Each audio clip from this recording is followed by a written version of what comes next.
Սիրելի հեռուստադիտողներ, «Գոյամարտ» հեռուստասերիալի հերթական դրվագն ապացուցեց, որ վրեժն ու ատելությունը կարող են կուրացնել անգամ ծնողական սերը։ Այսօր մենք ականատես եղանք իսկական հոգեբանական տերորի, որտեղ գլխավոր տիկնիկագործը Հունանն է, իսկ խաղասեղանին դրված է նրա հարազատ զավակների երջանկությունն ու ապագան։ Նա սկսել է չափազանց վտանգավոր և նենգ մի խաղ, անխղճորեն ստելով թե Գրիշոյին, թե Լեային, իբրև թե ընդունելով նրանց ընտրյալներին, սակայն իրականությունը լրիվ այլ է։ Մակունցների տանը տիրում է կատարյալ խուճապ և լարվածություն։ Իննան գրեթե կորցնում է ինքնատիրապետումը, երբ իմանում է, որ Լեոն համաձայնել է գալ իրենց տուն Հունանի հետ խոսելու։ Բանն այն է, որ ընդամենը րոպեներ առաջ Գրիշոն զանգահարել էր և տեղեկացրել, որ Մանանի հետ միասին ճանապարհին է։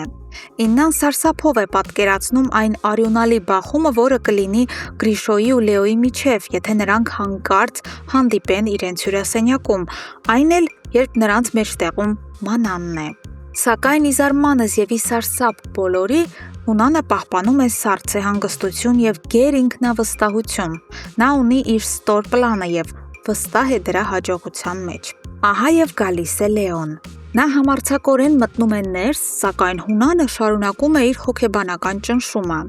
Նա նույնիսկ տեղից չի բարեհաճում վեր կենալ երիտասարդին ողջունելու համար։ Արհամարհանքի այս ցուցադրական ժեստին անմիջապես հաջորդում է գլխավոր հարվածը։ Հունանը բաց տեքստով հայտարարում է, որ պատրաստվում է Լեային ամուսնացնել Արամի հետ և կոպտորեն պահանջում է, որ Լեոն ընդմիշտ հեռու մնա իր աղջկանից։ Լեոն հունից դուրս է գալիս։ Նա հասկանում է, որ իր ներքին կասկածներն ամբողջությամբ արդարացան։ Սա ընդամենը էժանագին և ստոր ծուղակ էր։ Զայրացած ու հիասթափված Լեոն դուրս է գալիս տանից, սակայն բակում նրա աչքին է ընկնում Արամը, ում նա նկատել էր դեռ տուն մտնելիս։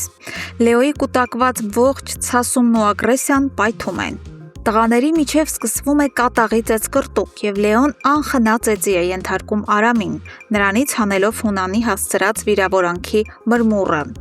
Սոցիալական ցանցերում արդեն իսկ տարածվել են հաջորդ սերիայի կադրերը, որտեղ պարզ երևում է, թե ինչպես է Լեոյի հեռանալուց հետո Արամը մտնում Հունանի տուն դեմքին հարվածների ու արյան կարմրած հետքերով։ Իսկ ներսում Հունանը վերջնական դատավճիռ է կարդում Լեայի համար, սառնասրտորեն ասելով, որ նա և Լեոն միասին կլինեն միայն իր դիակի վրայով։ Բայց ճակատագիրը երբեմն նաև խնայում է մեր հերոսներին։ Գրիշոյի ու Լեոյի ճակատագրական և հավանաբար մահացու հանդիպումը բարեբախտաբար չի կայանում։ Պատճառն այն է, որ Գրիշոն որոշել էր Մանանին տանել խանութներ, նոր հագուստ գնելու, որպեսզի աղջիկը ծնողների առաջ ներկայանալի տեսք ունենա։ Այս ուշացման շնորհիվ, երբ նրանք վերջապես հասնում են տուն, Լեոն արդեն հեռացած է լինում։ Սակայն սա չի փրկում իրավիճակը։ Հունանը հատուկ լավ մտածված դաժան ներկայացում է նախապատրաստել նաև Մանանի համար։ Նա այնպիսի հոգեբանական հարվածներ է հասցնում և այնպիսի մանիպուլյացիաներ է անում, որոնք ակնթարթորեն կործանում են Գրիշոյի և Մանանի հարաբերությունները։ Աղջիկը հեռանում է կոտրված, իսկ Գրիշոյի երազանքները փշրվում են։ Ու մինչ մակունցների տանը խորտակվում են երիտասարդների ճակատագրերը, մեկ այլ վայրում Էռնան ապրում է իր կյանքի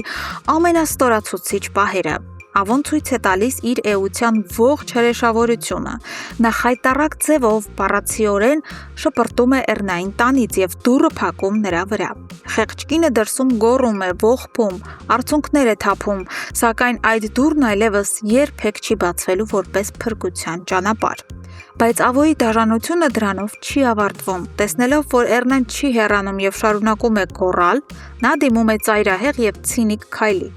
Ավոն շտապօգնություն է կանչում և բժիշկներին հրահանգում խելագարված Էռնային ուժեղ հանգստացնող ներարկել, վերջնականապես կոտրելով նրա կամքն ու արժանապատվությունը։ Սիրելի հեռուստադիտողներ, ինչ եք կարծում, ինչ կանի Լեոն, իմանալով Արամի և Լեայի պարտադրված միության մասին։ Արդյոք նա կփորձի փախցնել Լեային, թե վերջնականապես կհանձնվի։ Եվ ինչպես կվարվի Գրիշոն, երբ հասկանա, որ հայրն իրեն խաբել ու խաղացել է իր զգացմունքների հետ։ Անպայման կիսվեք ձեր վարկածներով և կանխատեսումներով մեկնաբանություններում։ Մենք անհամբեր կարդում ենք ձեր յուրաքանչյուր կարծիքը։